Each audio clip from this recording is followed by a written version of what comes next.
Peace, hello mga kaibigan, mga viewers, ano? Andito po ako ngayon sa Quezon City Circle again, ano? At nakakaisip naman po ako ngayon ng napakagandang content. Magtatanong-tanong tayo ng mga kabaihan kung ano ba yung ginagawa nilang preparasyon kapag sila ay makikipag-meet sa isang lalaki, sa isang... Halika, meron ako nakita. Tara, tayo natin. Hello mga ate. Welcome sa Rodel's TV, ano? Hello po. Oo. Anong pangalan niya? Jermaine po. Jermaine, ikaw? Charin po. Charin, ako si Kuya Rodel nyo. Welcome sa Rodel's TV. Ngayon, ito yung naisipan kong content at sa tingin ko talagang maganda, magusto ng mga viewers ito. Sa inyong mga kabaihan, kapag makikipag-meet kayo sa isang guy, ano, it doesn't matter kung saan nyo sila nakilala. Ano ba yung preparasyon na ginagawa ng isang babae? Ikaw muna. Ako po, if makikipag-meet po ako sa isang guy, sa isang place, like dito po, or sa other places, yung sarili ko po, parang maybe I should look presentable para if ever man dun sa guy, and then yung topic, para meron po kaming communication. Okay. So ikaw naman, same question. Ano yung preparasyon mo? Same lang din po, kaya handa po yung sarili, confident po ako makipag-usap sa kanya, and para hindi din po kami awkward habang So ang ibig mo sabihin na inihahanda yung sarili sa inyong dalawa, yung nagpapaganda kayo? Hindi naman po totally nagpapaganda. Parang mag-aayos lang po ng So mag-aayos lang. So ito yung bibigyan ko kayo ng sitwasyon na. So sabihin natin, yung guy na-meet nyo lang sa dating app. So na-meet nyo siya sa chat. So hindi nyo pa nakikita talaga yung kanilang totoong itsura sa personal. So ano yung masasabi nyo sa ganun? Ano ba yung mararamdaman nyo? Magkakaroon ba kayo ng konting kaba? Na halimbawa, nag-set na talaga kayo ng date?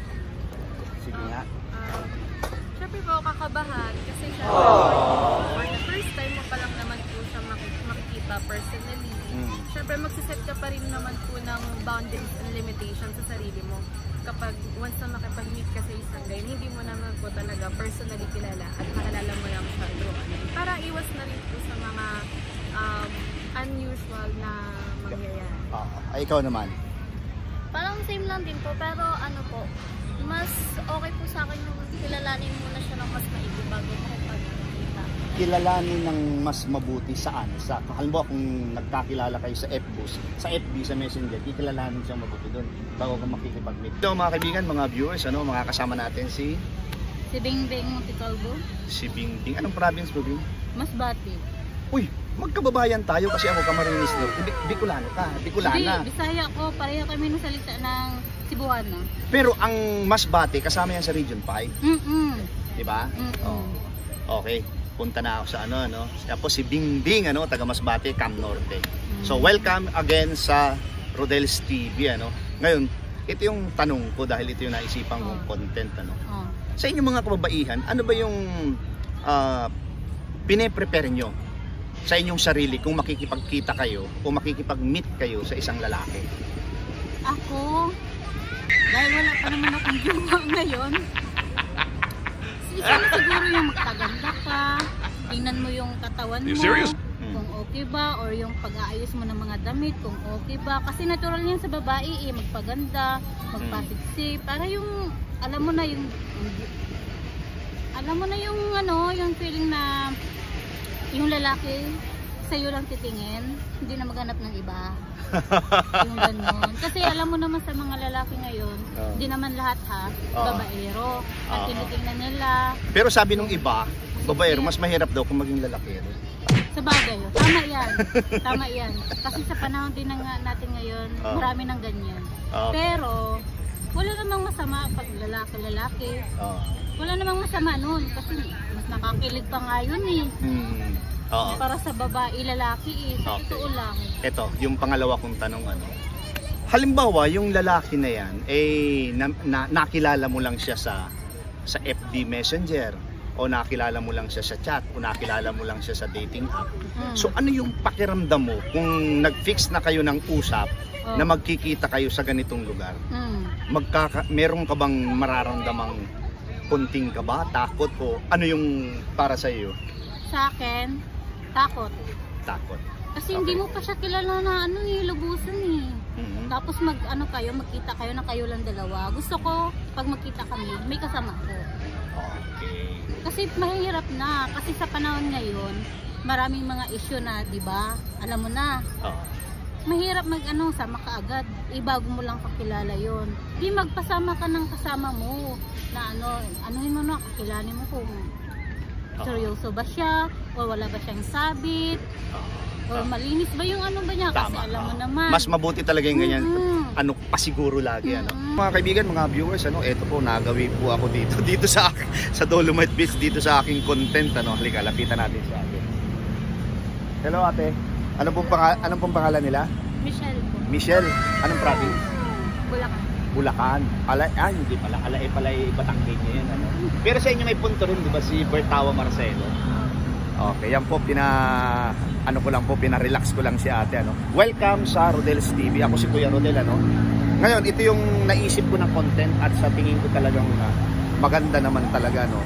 Very, interesting. Sa inyong mga kababaihan, ano ba yung ginagawa nyo sa inyong sarili? Ano yung preparasyon? O sabihin natin, ano yung piniprepare nyo kapag makikipagkita kayo sa isang guy o lalaki? Siyempre po, kailangan nyo pong magpaganda. Okay. Ayaw po natin na ma-turn off yung ma-meet natin first. Okay. So, ito yung follow-up question ko. Yun bang sabihin natin, yung imimit mo na lalaki na yan, yung guy na yan, na-meet mo lang ba yan sa, halimbawa, sabihin natin sa dating app, sa messenger, FB messenger, o di kaya sa chat? Ano yung mararamdaman mo dun kung makikipag-meet ka? Kasi dun mo lang siya nakilala. Then, nag-decide kayo na magkikita na kayo. Siyempre po, kilalanin po muna natin yung guy. Ugali niya po. Hindi lang naman po about sa may tsura yung lalaki, ibigay na po agad tayo. Siyempre po, kailangan po natin kilalanin o kilatisin yung guy na mamimit na. Ito, last question ko na to, at itatanong ko din palagi ito sa iba. Ano yung preparasyon nyo kung makikipag-meet na kayo sa isang guy? Ano yung lugar, yung nababagay na lugar, yung magandang lugar para makapag-usap kayo ng maayos talaga? For me po parang in my own perspective lang na hindi po ako makikipag-meet sa ganitong place. Okay. Although crowded sa maraming tao. So ano yung place na mas prepare mo? Siya, kasi if ever happens man po. Pero mas gusto ko po kasi yung solemn. Alam niyo po yung parang magkakaroon kami talaga ng magandang conversation, communication. So ano yung lugar na yun kaya? Pwede naman pong coffee shop, fine restaurant. Second option, maliban sa coffee shop. Fine restaurant. Yeah. Ikaw naman, same question. Sa akin, mas gusto ko yung public places lang, like dito sa circle. Kasi hindi po kasi kilala yung tao masyado. So mas okay na po na sa madaming tao kami na meron makakita sa akin. If ever man so anything bad happen, meron kang aasahan na talagang makupul yung attention kung sakaling may ginagawang mali. Well, sa inyong dalawa, salamat sa inyong time na ibigay sa akin dahil yung aking kahilingan na may interview kayo. Hindi ako pinagbigyan. Thank you. Ito yung huling question ko. Para sa iyo naman, nag-fix na kayo ng usap nung magiging kadate mo, ano yung pinakamagandang lugar para sa iyo na doon kayo magkikita? Like for example, sa plaza, sa sinihan, sa mall, sa coffee shop, sa restaurant, or marami pa. Para sa iyo, ano yung pinakamaganda? Ako naman, wala naman akong pinipiling lugar Basta para lang sa akin, kapag seryoso yung isang tao, kahit saan ka dalhin, okay lang. Basta seryoso sa iyo. Yung parang seryoso na sa akin, ito, okay to. Kahit saan to dalhin, okay to. Wala namang RT. Basta seryoso lang siya sa'yo. Pero sige, magbigay ka ng isang lugar talaga na gusto mo.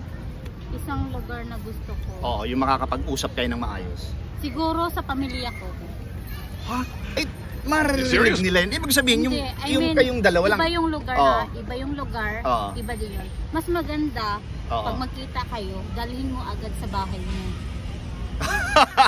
Oo. Okay, ayan po ha. Makilala ng pamilya mo, yung lalaki. Pero unang meeting nyo pa lang yun. Oo, at least sa unang meeting, sabi yun, ay maganda to. Kasi nga, dinala ka sa magulang niya. Ibig sabihin, may tiwala siya sa'yo kaagad. Kasi nga, pag yung isang lalaki kasi dadalhin, halimbawa, dadalhin ka sa ibang lugar. Pagkatapos nun, saan pupunta yun? So, ibig sabihin mo, medyo advance yung isip mo. Dapat, advance ka mag-isip. Kasi unahin mo muna pamilya mo. Liligawan mo muna yung pamilya mo bago ikaw. Yun ang ibig sabihin. Yung place na yun, doon sa bahay ng pamilya mo. Ayun talaga ang pinakagusto mo? Oo. Kahit sa unang pagkikita? Sa unang pagkikita. Kasi doon mo malalaman na, ay, ito yung pamilya mo. Kasi yung pamilya mo unang titingnan eh. At saka doon mo rin parang, para din sa akin dito ngayon sinabi mo, parang doon mo rin makikita kung walang masamang intensyon itong lalaking to, di ba? Kasi yung pamilya mo unang kita sa'yo, ito ba masama ba? Ito ba ay hindi? Di ba? Okay, well sa'yo. Ako kasi, bihira lang ako magka-jowa. Kasi nga ako kasi, sa totoo lang, masilan ako pagdating sa mga lalaki. Hindi naman ako maganda. Bakit? Basta sa akin lang, ayaw ko yung mga ganun. Hindi ka maganda pero magayon lang. Mga ganun, sakto lang. Yung ganun. Ako kasi pagdating sa lalaki na may mail ako. Okay. Oo. Ano ba yung gusto mo sa isang lalaki? Sige, maiba tayo. Gusto ko sa isang lalaki. Hindi naman lahat ayaw ko sa isang lalaki umiinom ng alak. Pero pag okasyon okay lang? Okay lang pag okasyon, may Pero pag palagi araw-araw or hindi na yan tama eh. Sakit mo na yan eh. Bisyo na, no? Bisyo mo na yan eh. Okay, Bing, salamat sa iyong ibinigay na time sa akin, dahil yung aking kahilingan na ikay may interview niyo ako pinagbigyan, kasi yan. Okay. Thank you. Salamat din. Okay. Eto, last question, Ano ba yung preparasyon nyo? Kasi yung ibang mga na-interview ko na mga kababaihan, ano yung mas prepare nyo na lugar?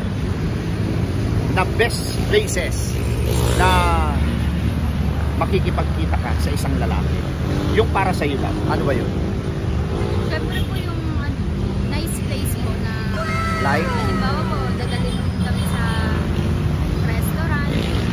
Sa restaurant. Kasi pwede rin sa park, di ba? O pwede rin sa restaurant, pwede rin sa plaza. Di ba? So hindi mo ba naisip na magpaalam muna sa magulang mo kung makikipag-meet ka, kasi nakilala mo lang siya sa mga social media. Ano yung yung talagang masasabi mo doon? Hindi mo ba, ganito, ganyan, aalis po ako, meron lang akong imi-meet na guy.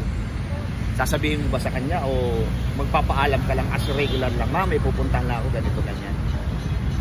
Kasi po, po kasi ako, shy type na person po ako. Pero, minsan po sinasabi ko lang na aalis lang po sa saglit. Ganun. Aalis lang sa saglit? Kapag naman po kilala ko na yung guy, syempre po, papakilala po natin ang maayos na pamilya natin. Okay. So, ibig sabihin, pagka halimbawa talaga mangyari yung time na yun, na meron kang imi-meet na guy, so sasabihin mo lang na, may pupuntahan na ako, ganito, ganyan.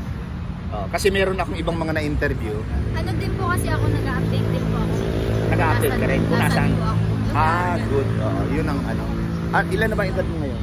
23. 23. At present, meron ba tayo ngayon? Wala. Ay, wala. Okay, well, sa'yo. Serious? Thank you very much. Ano ang pangalan mo ulit? Michelle. Sa iyong time na inilaan sa akin dahil yung aking kahilingan na ikay may interview, iyo ako pinaunlakan kasi. Okay. Thank you. Peace. Ayan po mga kaibigan, mga viewers, dito po ako nagtapos ng aking interview sa Dolomite Beach, Dito po sa akin napakagandang content na sa inyo mga kababaihan. Ano ba yung pine-prepare nyo kung makikipag-meet kayo sa isang lalaki? Ngayon po, napakinggan nyo iba-iba yung kanilang mga kasagutan, at saka iba-iba yung kanilang opinion. Kaya sa mulit-muli, abangan nyo po yung aking mga susunod na interesting video. Peace!